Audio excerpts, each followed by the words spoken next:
የሞሪንጋ ተክልን ከምግብነት ባለፈ ለመድኃኒትነትና ለመዋቢያ ግብዓትነት ለመጠቀም የሚያስችል ዘመናዊ የማቀነባበሪያ ማዕከል ግንባታ በአበላ አባያ ወረዳ ተጀመረ። አዩዳ ኢናክሲዮን የተሰኘ ግብረሰናይ ድርጅት ከአጋሮቹ ጋር በመተባበር በወረዳው አበላ ማረቃ ቀበሌ ያስጀመረው የማዕከሉ ግንባታ ሲጠናቀቅ ለአካባቢው ዜጎች የስራ ዕድል የሚፈጥርም ነው ተብሏል። ተጨማሪ አለን።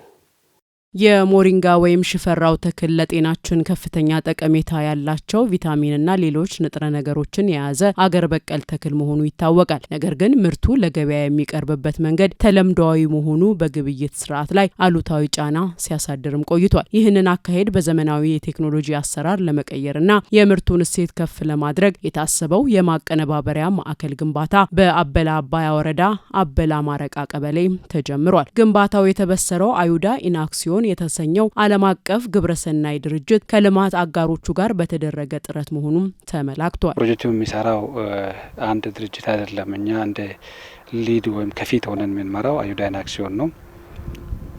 ሁለተኛው ድርጅት ከኛ ጋር ደግሞ አብሮ የሚሰራው እንደ ተቋም ከአርባ ምንጭ ዩኒቨርሲቲ ነው ከኛ ጋር የሚሰራው።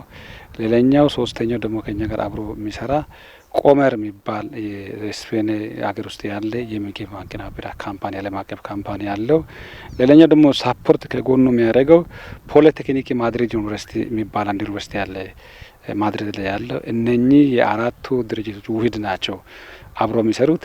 ፕሮጀክቱ እንደ ክልል ነው የተፈራረም ነው። በአላማው እንግዲህ ሞሪንጋን በጥናት የተደገፈ የት ጀምሮ ምን ይሰራል ምን ይጠቅማል የሚል ነገር አልቆ ጥናቱን ወደ ዶክመንት ተቀይሮ ዶክመንቱን ደግሞ ወደ ገንዘብ ሲሆን ገንዘብ ደግሞ የሰጠው የስፔን ተራድኦ ድርጅት ወይም ኤሲዲ የሚባል ድርጅት ነው ገንዘቡን የሰጠው። ማዕከሉ ግንባታው ተጠናቆ ወደ ስራ ሲገባ የሞሪንጋን ተክል በዘመናዊ መንገድ በማቀነባበር በዱቄት መልክ በሚዋጥ መድኃኒትነት መልክ እንዲሁም ከፍሬው የሚወጣው ዘይት ደግሞ ለውበትና ኮስሞቲክስ ኢንዱስትሪ የሚሆን ግብዓት እንደሚሆንም ተገልጿል። በተለያዩ አይነት በክኒን መልክ በዱቄት መልክ ሞሪንጋ ደግሞ እስከዛሬ ድረስ ሰዎች የሚጠቀሙት ቅጠሉ ነውና ይሄ ደግሞ ፕሮጀክት ፍሬውንም ተጠቃሚ ያደርጋልና ፍሬው ደግሞ ወደ ዘይትነት ይቀይራል።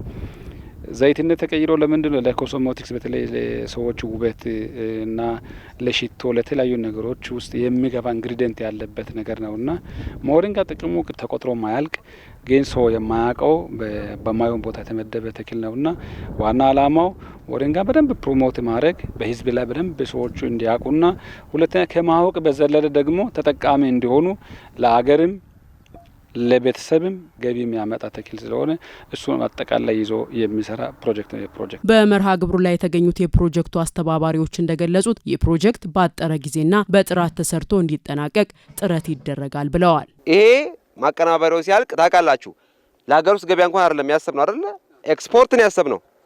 ኤክስፖርት ሲሆን ዶላሩ በዛዋሪ ለማን ነው? ለሀገራችን ነው አይደለ? ስለዚህ ይሄ ትልቅ አደራን የተቀበላችሁት ዛሬ የሰጠናችሁን አደራ የዛሬ 3 ወር እንቀበላለን። ኳሊቲ ላይ እና ጊዜ ታይም ስፓን ላይ በጣም ሲሪየስ ጥንቃቄ ተወስዶ ይሄ ስራ እንዲሰራና ለዚህ ህዝብ ደግሞ እኛ ይሄ በዚህ ቦታ ላይ ያው ይሄ ከዚህ አሁን ዝም ብለን እንዲስናይ ይሄ ጫካ ይመስላል፣ ግን ከዚህ በኋላ ሙሉ በሙሉ ሞሪንጋ ይሆናል። በእርግጠኝነት የሞሪንጋ ፓርክ ነው የምናደርገው። የጉብኝት ማዕከልም ጭምር ይሆናል። ፕሮጀክቱ መጠናቀቁ የወጣቶችን ስራ ዕድል የሚያሰፋና የአካባቢውን አርሶ አደሮች ኢኮኖሚ የሚያነቃቃ በመሆኑ ትልቅ ተስፋ እንደተጣለበትም ተጠቁመዋል። እኛ ማህበራትን በፍላጎት የማደራጀት ስራ እየሰራን እንገኛለን። በዚህ ማህበር በአበላ ማረቃ ሞሪንጋ ምርት ማምረትና ማቀነባበሪያ ግብይት ህብረት ስራ ማህበር ላይ ከ165 ሰው በላይ ተደራጅቶ እየሰራ ነው ያለው። ከመንግስት ይዞታ ማሳ መዘጋጀት አለበት የሚባለውን ከወረዳ መንግስት ጋር በመሆን ለመጀመሪያ ዙር 30 ሄክታር መሬት በነጻ ለማህበር ተሰርቶት ይሄ ምርት ሊመረት ችሏል። እዚህ ፋብሪካ ሲቆም ምርቱ ታሽጎ ደረጃው ፕሮሰስ ተደርጎ ወደ ውጭ ሀገር ኤክስፖርት ይደረጋል። ስለዚህ ኤክስፖርት ስለሚደረግ አርሶ አደሩም ተጨማሪ ገንዘብ ያገኛል። እንደ በፊቱ አይደለም። የተሻለ ገቢ ምንጭ ይኖራል። የተሻለ ግንዛቤ ይኖራል። የሞሪንጋ ማቀነባበሪያ ማዕከል እዚህ ግንባታ ለማድረግ እንግዲህ ውል ተፈራርሞ ለማረካከብ እዚህ ተገኝተናል። ከዚህ ጋር ተያይዞ ይሄኛው የሞሪንጋ ማቀነባበሪያ ማዕከል እዚህ መገንባቱ እንደ ወረዳ ለወረዳችን ትልቅ ግብአት ነው። ብዙ ስራ አጥ ወጣቶች አሉ። በአንድም በሌላም ስራ እድል ይፈጠርላቸዋል ብለን ተስፋ እናደርጋለን። በመርሃ ግብሩ ማጠቃለያ ላይ የሞሪንጋ ችግኝ ተከላ የተከናወነ ሲሆን የማዕከሉ ግንባታ በተያዘለት ጊዜ ተጠናቆ ወደ ስራ እንዲገባ የሚመለከታቸው ባለድርሻ አካላት አስፈላጊውን ድጋፍ እንደሚያደርጉም ተመላክቷል።